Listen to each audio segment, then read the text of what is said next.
महाराष्ट्र सरकार ने अहमदनगर का नाम बदलकर अहिल्यानगर रखा था। ये नाम महारानी अहिल्याबाई के नाम पर रखा गया था, जो प्रसिद्ध सूबेदार मल्हारराव होलकर के बेटे खंडेराव की पत्नी थी। अहिल्याबाई किसी राजघराने से संबंध नहीं रखती थी, फिर भी उन्होंने कुछ ऐसे काम किए जिससे उनके हाथों में राज्य की सत्ता आ गई और एक साधारण परिवार की लड़की असाधारण दायित्वों को संभालने लगी। महारानी अहिल्याबाई होलकर भारतीय इतिहास की एक महान और प्रेरणादायक महिला शासिका थी, जिनका जीवन हमारे देश के इतिहास में स्वर्णिम अक्षरों में लिखा गया है। उनकी नीतियां, प्रशासनिक कौशल और समाज सेवा आज भी लोगों के दिलों में जीवित है। तो आइए जानते हैं कि महारानी अहिल्याबाई होलकर थी कौन और उनका योगदान भारत के इतिहास में किस तरह अनमोल है। नमस्कार, स्वागत है आपका हमारे चैनल हिस्ट्री फॉर यू में, जहां हम आपके लिए लाते हैं इतिहास के कुछ दिलचस्प किस्से। महारानी अहिल्याबाई होलकर का जन्म 31 मई 1725 को महाराष्ट्र के अहमदनगर के चाउंडी गांव में हुआ था। उनका जन्म एक आम परिवार में हुआ था। उनके पिता मंकोजीराव शिंदे अपने गांव के पाटिल थे और उनकी माता का नाम था मुंदीबाई। अहिल्याबाई का पालन पोषण एक साधारण परिवार में हुआ था। उस दौर में महिलाओं को स्कूल नहीं भेजा जाता था, लेकिन अहिल्याबाई के पिता ने उन्हें पढ़ाया लिखाया। ये वो दौर था जब औरंगजेब की मौत के बाद मुगल साम्राज्य पतन की ओर था और मराठा अपने साम्राज्य को बढ़ाने में जुटे हुए थे। मराठा सेनापतियों में से एक मल्हारराव होलकर थे। पेशवा बाजीराव ने मल्हारराव होलकर को मालवा की जागीर सौंपी, जिन्होंने अपने बाहुबल से इंदौर राज्य बसाया था। मल्हारराव होलकर के इकलौते बेटे खंडेराव के लिए वो ऐसी पत्नी चाहते थे जो गुणी हो और राजपाट संभालने में बेटे की मदद कर सके। इस दौरान उनकी मुलाकात हुई अहिल्या से। वो एक यात्रा के बाद चाउंडी गांव से गुजर रहे थे, तभी शाम की आरती के वक्त एक बच्ची के भजन ने उनका ध्यान खींचा। वो अहिल्या के गुणों और संस्कारों से इतना प्रभावित हुए कि अपने बेटे खंडेराव होलकर की शादी अहिल्या के साथ करा दी। शादी के बाद खंडेराव होलकर ने सत्ता संभाल ली, लेकिन एक युद्ध में खंडेराव वीर गति को प्राप्त हुए। इस मुश्किल समय में अहिल्याबाई ने सती प्रथा अपनाने का विचार किया, लेकिन उनके ससुर मल्हारराव होलकर ने उनकी काबिलियत पर विश्वास करते हुए कहा कि वो अपने बेटे का कामकाज संभाल सकती हैं। मल्हारराव ने अहिल्याबाई को अपने बेटे की तरह पाला और वो धीरे धीरे राज्य के मामलों में उनकी मदद करने लगी। 12 साल बाद उनके ससुर मल्हारराव होलकर का भी निधन हो गया। इसके 1 साल बाद अहिल्याबाई को मालवा साम्राज्य की महारानी के रूप में ताज पहनाया गया। उन्होंने हमेशा अपने साम्राज्य को मुस्लिम आक्रमणकारियों से बचाने की कोशिश की और इस दौरान खुद भी अपनी सेना के साथ युद्धों में भाग लिया।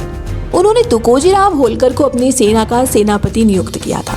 रानी अहिल्याबाई ने महेश्वर और इंदौर में कई मंदिरों का निर्माण कराया, जो उनके शासनकाल की धार्मिक और सांस्कृतिक धरोहर बने।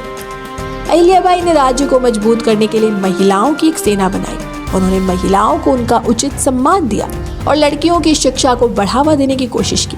इसके साथ ही उन्होंने दीन दुखियों की मदद करने के लिए भी कई कार्य किए। अहिल्याबाई का एक बेटा मालीराव और एक बेटी मुक्ताबाई थी। उन्होंने बड़ी समझदारी से अपने पति के गौरव को बढ़ाया। कुछ ही समय में अपने महान ससुर मल्हारराव होलकर के मार्गदर्शन में खंडेराव एक कुशल सिपाही बन गए। मल्हारराव को भी ये देखकर संतोष हुआ कि उनका बेटा सशक्त बन रहा है। वो हमेशा अहिल्याबाई को राजकाज की शिक्षा देते रहते थे और उनकी बुद्धिमत्ता और चतुराई से काफी खुश रहते थे। सत्ता संभालने के बाद रानी अहिल्याबाई ने अपनी राजधानी महेश्वर को चुना। वहां उन्होंने 18वीं सदी का एक शानदार और आलीशान अहिल्या महल बनवाया, जो पवित्र नर्मदा नदी के किनारे स्थित था। इस महल के आसपास विकसित हुई राजधानी महेश्वर की पहचान उस समय की समृद्ध टेक्सटाइल इंडस्ट्री के लिए बनी। महेश्वर साहित्य, मूर्तिकला और संगीत और कला के क्षेत्र में भी एक महत्वपूर्ण केंद्र बन चुका था। मराठी कवि मोरोपंत, शाहिर अनंत फंडी और संस्कृत विद्वान खुलासी राम उनके शासनकाल के प्रमुख व्यक्तित्व थे। अहिल्याबाई को एक बुद्धिमान, तेज तर्रार और स्वनिर्भर शासिका के रूप में जाना जाता है। वो रोज अपनी प्रजा से मिलती थी, उनकी समस्याओं को सुनती थी और उनका समाधान करती थी। उनके शासनकाल में कई ऐसे कार्य किए गए जिनकी आज भी लोग सराहना करते हैं। उन्होंने अपने साम्राज्य को समृद्ध किया और सरकारी धन का उपयोग बेहद समझदारी से किया। इस धन से उन्होंने किले, विश्राम गृह, कुएं और सड़कें बनवाई। वो हर त्योहार में अपने लोगों के साथ शामिल होती और हिंदू मंदिरों को दान देती। उनका मानना था कि धन, प्रजा और ईश्वर से प्राप्त सभी संसाधन एक धरोहर है और इन्हें उसका उपयोग सिर्फ प्रजा के भले के लिए करना चाहिए।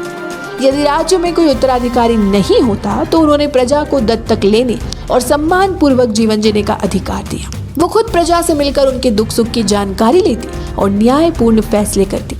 उनके राज्य में जाति भेद का कोई स्थान नहीं था और सभी लोग समान रूप से सम्मान के हकदार थे। अहिल्याबाई ने अपने शासनकाल में लोगों के लिए कई धर्मशालाएं बनवाई। इन धर्मशालाओं को उन्होंने प्रमुख तीर्थ स्थलों जैसे गुजरात के द्वारका, काशी विश्वनाथ, वाराणसी के गंगा घाट, उज्जैन, नासिक, विष्णुपद मंदिर और बैजनाथ के आसपास बनवाया। मुगलों द्वारा तोड़े गए मंदिरों को देखकर उन्होंने सोमनाथ में शिवजी का मंदिर बनवाया, जो आज भी हिंदू धर्मावलंबियों द्वारा पूजा जाता है। इसके अलावा महारानी अहिल्याबाई ने महेश्वर और इंदौर में कई मंदिरों का निर्माण करवाया। उन्होंने अपने लोगों के लिए घाट, कुएं, बावड़ियां और सड़कें बनवाई। उन्होंने भूखों के लिए अन्न सत्र खोले, प्यासों के लिए प्याऊ बनवाए और मंदिरों में विद्वानों की नियुक्ति की। जनता ने उन्हें अपने जीवन काल में देवी के रूप में सम्मान देना शुरू कर दिया था। 13 अगस्त 1795 को 70 साल की उम्र में अहिल्याबाई का निधन हो गया। उनके बाद उनके बेटे मालेराव होलकर ने शासन संभाला, लेकिन उनका शासन पहले की तरह सफल नहीं रहा। महारानी अहिल्याबाई होलकर एक महान शासिका थी, जिनका योगदान आज भी भारतीय समाज और इतिहास में अमूल्य है। उन्होंने अपने समय की पुरुष प्रधान समाज में एक महिला के रूप में न केवल शासक का कर्तव्य निभाया, बल्कि एक प्रेरणा का स्रोत भी बनी। आज के लिए बस इतना ही। उम्मीद है हमारा आज का ये वीडियो आपको पसंद आया हो। वीडियो पसंद आए तो इसे लाइक और शेयर करें और हमारे चैनल हिस्ट्री फॉर यू को सब्सक्राइब करना ना भूलें। मिलते हैं आपसे एक और नई इतिहास से जुड़ी दिलचस्प वीडियो के साथ। तब तक के लिए धन्यवाद।